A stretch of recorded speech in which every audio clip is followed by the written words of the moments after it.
Madam Vanathi Srinivasan பேசுனதை நீங்க கேட்டிருப்பீங்க சார். அந்த மத பயங்கரவாதம் இங்க தமிழ்நாட்டில் இருக்கு, தலை தூக்குது, பெஹல்காம் போல இங்க நடந்துடக்கூடாது அப்படின்ட்டுலாம் சொல்றாங்களே சார், அப்படியான சூழல் இங்கு நிலவுகிறதா சார் உண்மையிலேயே?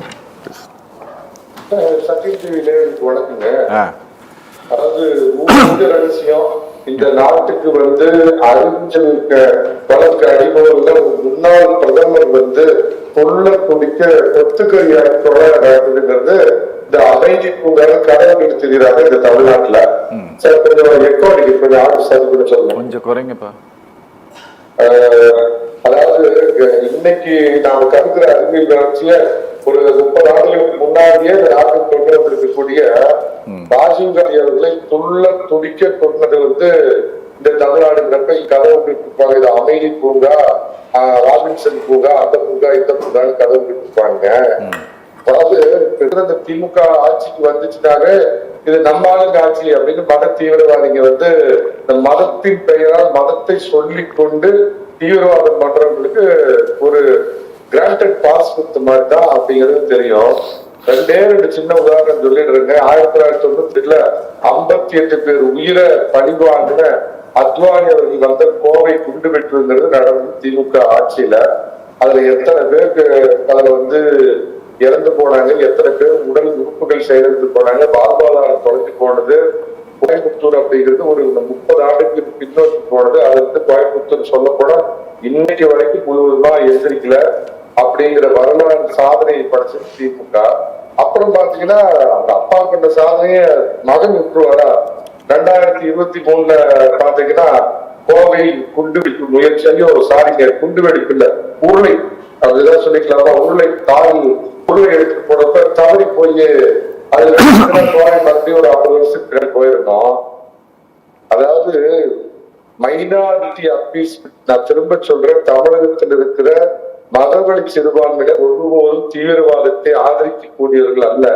அவங்க இந்தியர்களாகவும் தமிழர்களாகவும் இந்த மண்ணில் வாழ ஆசைப்படுறப்ப, ஆனா அந்த மைனாரிட்டி அப்பீஸ்மெண்ட் அப்படிங்கிற ஒரு கேவலமான வாக்குமதி அரசியல் ஒண்ணு அந்த திமுக உருவாக்கிட்டு பாத்தீங்கன்னா அந்த சிறுபான்மையினருடைய கூட்டத்துக்கு கூட அங்க போய் பெரும்பான்மையா இருக்கக்கூடிய இந்துக்களை கேவலப்படுத்தி பேசுறது, இந்துக்கள் என்றால் திருட அப்படிங்கிறது, ராம எந்த காலேஜ்ல இன்ஜினியரிங் படிச்சான் அப்படின்னு பேசுறது, இந்து மத வழிபாட்டு முறைகளை நிந்தனை பண்றது, இன்னொரு மதத்தை உயர்த்தி பேசுறது, இதெல்லாம் கருணாநிதி ஆரம்பிச்சு வச்சது.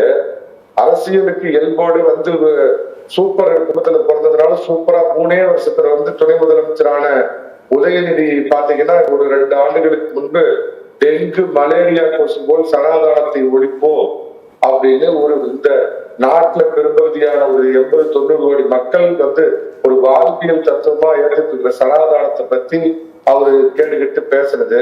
அப்புறம் சிறுபான்மையினர் சமுதாயத்தில் இதுல போயிட்டு நானும் இந்த மதத்தை சேர்ந்தோம் தான் அப்படின்னு அங்க பேசுறது இந்த மாதிரி இந்த மைனாரிட்டி அப்பீஸ்மெண்ட் அப்படிங்கிறது தான் இங்க எல்லா அடிப்படைக்கும் காரணம்.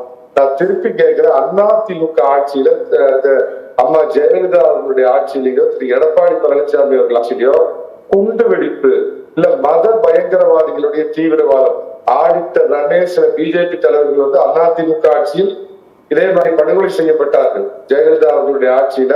ஆனால் குற்றவாளிகள் உடனே கண்டுபிடிக்கப்பட்டாங்க அப்படிங்கிறது வரலாறு. மீண்டும் அந்த விஷயம் தொடர்ந்து இருக்குதா? 98 ஒரு குண்டு வெடிப்பு, 2023 அவங்க மகன் வர்றது அந்த குண்டு வெடிப்பு முயற்சியா நடுவுல ஏடிஎம்கே ஆட்சியில இருந்தப்ப அந்த மாதிரி முயற்சி எடுக்கலன்னா ஏன்னா சட்டம் ஒழுங்கு நம்மள கோர்ட்ல நிறுத்துவாங்க, தூக்குல போட்டுருவாங்க அப்படிங்கிற ஒரு பயம் இருக்குது.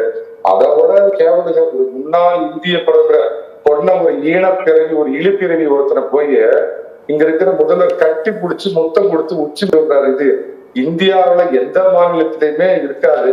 ஒரு கொஞ்சமாவது ஒரு ராஜீவ்காந்தி பெல்ட் பாம்பு பேட்டரி வாங்கி கொடுத்து ராஜீவ்காந்தி கொண்ட ஒரு கொலகார ஈனப்பிறவி அவனை உச்சிம கட்டி பிடிச்சி முத்தம் கொடுக்கறதுனால சொல்ல வர செய்தி என்ன? It is taken granted boss. நீ என்ன வேண்டாலும் மத தீவிரவாத வழியா பேசலாம். அமாஸ்ல இவங்க பண்ற ஒரு மதத்தை சொல்லி பண்ற அத்துழைப்புக்கு இங்க இருந்து அறிக்கை கொடுப்பாங்க. அப்புறம் கூட இருக்கிற நிலை வித்துவாங்க திருமாவளவன் போன்றவர்கள் பாத்தீங்க அப்படின்னா இங்க இருக்க மத பெரும்பான்மை கேவலமா பேசுறது. ஒரு பக்கம் போனா நான் இஸ்லாத்தை ஃபாலோ பண்றது, அங்க நான் பௌத்தத்தை ஃபாலோ பண்றேன் அப்படிங்கிறது. இந்த சிறுபான்மையினர் வாக்கு வங்கி அப்படிங்கிற திமுக கண்டுபிடிச்ச அதோட அவங்க முன்னோடி தலைவரா கொண்டாடுற ஈவேரா இந்த நாட்டுக்கே சுதந்திரம் வேண்டாம் அப்படின்னு பேசுறது, இந்து பரக்கான பேசுறது, தமிழகத்துக்கு எல்லாமே பாத்தீங்கன்னா அந்த திமுக அப்படிங்கிறது தான் இங்க மத பயங்கரவாதிகளுக்கு அவங்களை வளர்த்துற ஒரு கூடாரமா இருக்குது அப்படிங்கிறது கடந்த 60-70 ஆண்டு கால வரலாறுங்க. இதுல உங்களுக்கு என்ன சந்தேகம் கேளுங்க, நான் சொல்றேன். அதாவது திருமதி மனதி சீனிவாசன் மிகச்சரியா சொல்லியிருக்காங்க.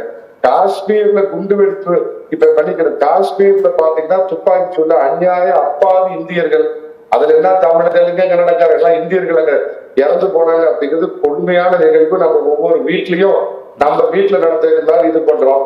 அதற்கூட வேற பட்டு படாம அப்படியே பேசுறது. ஆனா யாராவது பெரும்பான்மை மதத்துக்கு சொல்ற மதத்து தீவிரவாதத்துக்கு மதம் கிடையாது. அதை பண்ணவை ஹிந்துவா இருந்தாலும் சரி, ஏன்னா நம்ம முன்னாள் பிரதமரை கொண்ட அந்த படுவாவி பிரபாகரன் ஹிந்துங்கிறதுனால யாராவது ஆகுறாங்களா? சார் ஒரே ஒரு சின்ன சந்தேகம் தான் கேட்கிறேன், நீங்க தப்பா நினைச்சுக்காதீங்க சார். இந்த சிஏஏ போராட்டம் டெல்லியில எல்லாம் நடந்த போது இதே மாதிரி ஜெய் ஸ்ரீராம்னு சொல்லிட்டு துப்பாக்கி எடுத்துட்டு வந்து சுட்டாங்க ஒரு 3 பேருமே முஸ்லிம் ஹிந்து தான். அதையும் மத தீவிரவாதம்னு சொல்லுவீங்களா? ஒரிஜினல் மத தீவிரவாதம். அப்படியா? எனக்கு என்ன இரட்டை நாக்கு இருந்தா இல்லைன்னா ஓட்டு பிச்சை எடுக்கிறாங்க அவசியமே. ஒரிஜினல் மத தீவிரவாதம் அதான் மதம் இல்லைன்னு சொல்றேன். தீவிரவாதம் பண்றவனுக்கு மதம் கிடையாது, அவன் மனிதனே இல்ல, அவன் மனித பிறவியே கிடையாது. அவன் இந்துவா இருந்தான்னா, முஸ்லிமா இருந்தா, கிறிஸ்தவனா இருந்தானா, பௌத்தனா இருந்தானா, வேற ஒரு ஜெயனா இருந்தா அவனுக்கு மதமே கிடையாது. ஆனா இங்க ஒரு குறிப்பிட்ட மதத்தினர், அந்த மதத்துல இருக்கிற சில அயோக்கிய பசங்க தீவிரவாதத்தில் ஈடுபட்டா அதை ஒரு மாதிரி சொல்றதும், அதுக்கு அப்படியே தடவி கொடுக்கறதும், எவனாவது பைத்தியக்கார கிழக்கு பிடிச்ச அந்த இந்து பேரை சொல்லிட்டு திடீர் சில பேர் பண்றது மட்டும் பூராகரமாக்கி பழைய காண்டி பார்த்தாயா, அங்க பார்த்தாயா, இங்க பார்த்தாயா அப்படின்னு இதுக்கு எல்லாம் விடிவு கால பொறுத்து. அதான் சொல்றேன் சார், நான் ஆரம்பத்திலேயே ஒரு சொல்லியிருக்கேன். என்னைக்கு நீங்க மைனாரிட்டி அப்பீஸ்மெண்ட்டுக்கு உன்னை கையில எடுத்து நீங்க ஒரு வாக்கு வங்கி எடுத்தீங்களோ அதுக்கு எதிர்ப்பினை இன்னைக்கு இந்த பாஜக என்ன பண்ணுது, எல்லா மாநிலத்திலயும் ஹிந்து எல்லாத்தையும் போலரைசேஷன் பண்றாங்க, ஹிந்து வாக்கு வங்கி அவங்க உருவாக்குறாங்க. நீங்க பண்ணதுக்கு பதில் கிடையாது. காங்கிரஸ் கட்சி இப்படித்தான் அகில இந்திய அளவுல பாத்தீங்கன்னா மைனாரிட்டி அப்பீஸ்மெண்ட் பண்ணிச்சு, அதே வழியில் இந்த திமுக பண்ணிச்சு.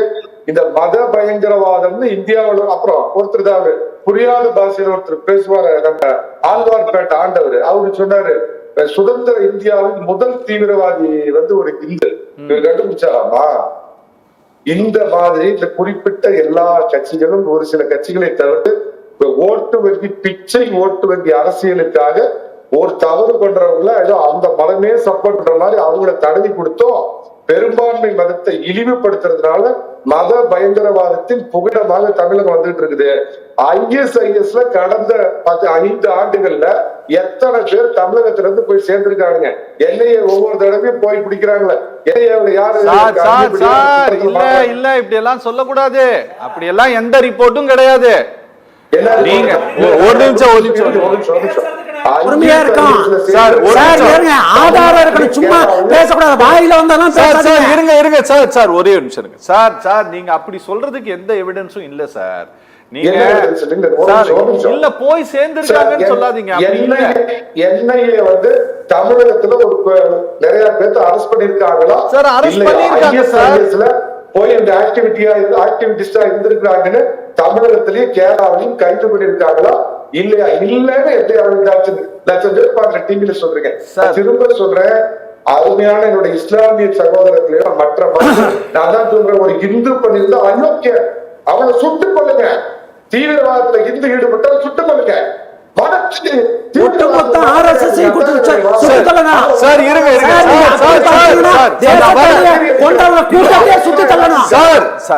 கொஞ்சம் அமைதியா இருங்க. அவர் பேசி முடிச்சதுக்கு அப்புறம் நீங்க சரிங்க சார், நான் வரேன் சார், உங்ககிட்ட நான் வரேன்.